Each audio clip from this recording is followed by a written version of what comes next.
बातमी सिडको संदर्भातली आहे। सिडकोच्या लॉटरीतील ढिसाळ कारभार पुन्हा एकदा समोर आलाय। सिडकोच्या 18,876 घरांची सोडत लांबणीवर पडली आहे। मुंबई हायकोर्टाच्या अल्प उत्पन्न गटातील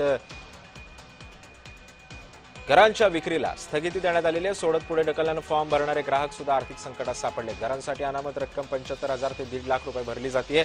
सिडकोनं सोडत काढावे, पैसे अन्यथा परत करावेत। लॉटरीमध्ये भाग घेतलेल्या संतप्त ग्राहकांनी ही मागणी केली आहे। या संदर्भात अधिक माहिती जाणून घेऊयात। माझ्या सहकारी कविता लोखंडे सध्या आपल्यासोबत आहे।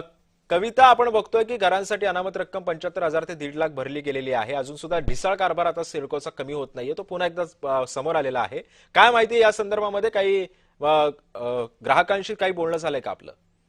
नक्कीच सिद्धेश, सिडकोच्या 18,876 घरांची जी आहे ती लॉटरी निघणार होती आणि त्यासाठी जी आहे ती सोडत जाहीर करण्यात आली होती। परंतु आता जे आहे सिडकोसाठी ज्या अल्प उत्पन्न गटातील घरांसाठी जे आहे ते नागरिकांनी 75 ते